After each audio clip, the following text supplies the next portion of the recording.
v tomto okamihu sme si pre vás pripravili jeden experiment, ktorý si doma určite vyskúšajte. Ja teraz poprosím moje výskumné objekty, aby sa tvárili maximálne vážne. Viem, že je to pre vás ťažké, že v čriepkoch je to samý humor, sama sranda. Teraz budeme vážni. Tak, ako sa na poriadneho katolíka, kresťana patrí. Budeme vážni. Však sa zamyslite nad stavom našej komunity, nad verejnými financiami. Všade okolo vojny. Vidíte? Funguje to. Tvária sa veľmi nešťastne. Zabera to. Dobre.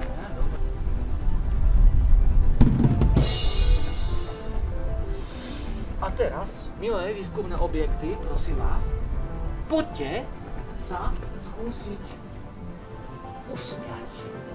Usmejte sa. Terastík si nás pomaly uvedol do tranzu, do smutku. Usmejte sa.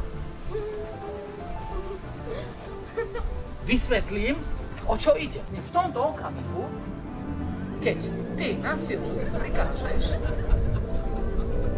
svojmu úsmevu, aby si sa usmial, že si to prikážeš svojej tvári, aby sa usmiala, tak v tom okamihu svojmu mozgu vysielaš príkaz, aby si sa začal tešiť. Vysielaš signál v hlave, aby sa začala tešiť, sa radoval, že dáš signál pro šero a verte, že toto naozaj funguje.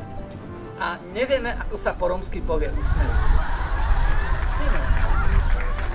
Ale tak ako minulé, po Vranové, napíšte nám to do komentáru, nie?